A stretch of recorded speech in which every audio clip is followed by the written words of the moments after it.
Imagine cooking a 5-course meal for 50 people by yourself. You are chopping vegetables, stirring soup, and watching the stove at the exact same time. It is chaotic, and eventually something is going to burn. To survive a busy dinner rush, the solution is to divide the labor. In programming, taking a massive, complex job and breaking it down into small, specialized tasks is a process called modularization. Splitting a program does 3 specific things. It shrinks the sheer size of the problem, lowers the overall complexity of the code, and if an error happens, it traps that mistake in one tiny area so you can fix it easily. In this highly organized system, a function is exactly like a specialized line cook. It's a dedicated block of code assigned exclusively to do one specific job over and over again, like baking bread or grilling steaks. But a busy kitchen still needs a leader to call out the orders. In C++, that central authority figure is called the main function.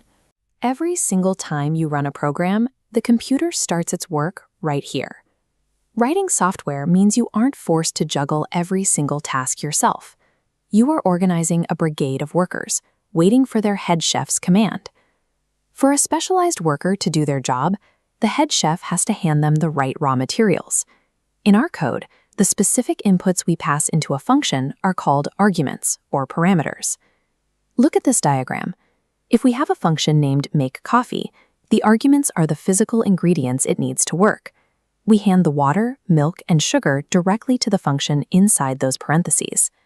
Once the worker finishes brewing, they hand a finished, usable product back to the head chef. In programming, this final result is called the return value. As we see here, the makeCoffee function completes its work and hands back the finished cup. The head chef receives this output by assigning it to a new variable. Now, you don't always have to write out instructions from scratch. C++ comes packed with store-bought, ready-to-use tools called predefined functions. These handle common tasks, like calculating a square root or finding the exact length of a word.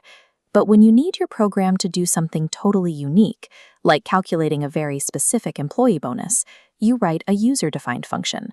This is your custom secret recipe, built entirely from the ground up. Whether you pull a standard tool off the shelf or write a custom recipe yourself, the goal is identical. You are using a function to transform specific inputs into predictable outputs. There is a catch when handing data over to a worker. If the head chef hands a set of instructions down the line, how do we guarantee the cook doesn't accidentally spill ink all over the master copy? The safest method is known as call by value. This is exactly like handing the worker a disposable photocopy of the recipe. This diagram shows how call by value works. The program creates a strict copy from the actual parameter, the original data, and gives it to the formal parameter inside the function.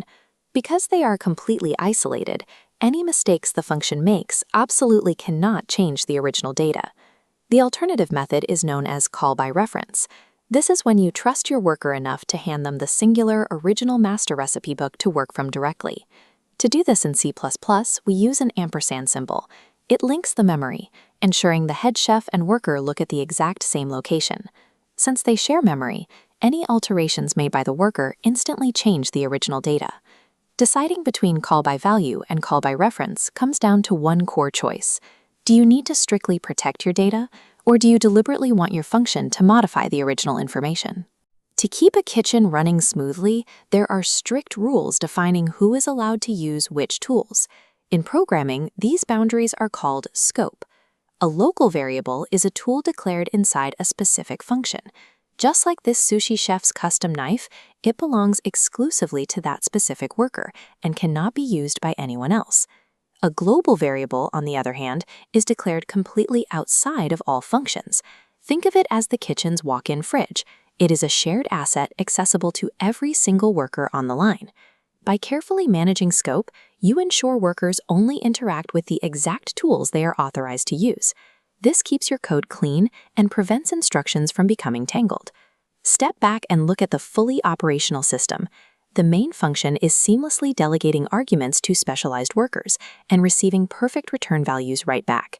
This exact process of delegation is what keeps programming manageable. It takes a massive, unreadable wall of text and structures it into clear, specialized stations. The next time you look at code, Translate those lines of C++ into this organized kitchen hierarchy in your mind. Mastering functions shifts you from a frantic line cook trying to do everything at once to a head chef who knows exactly how to organize and direct every part of a program.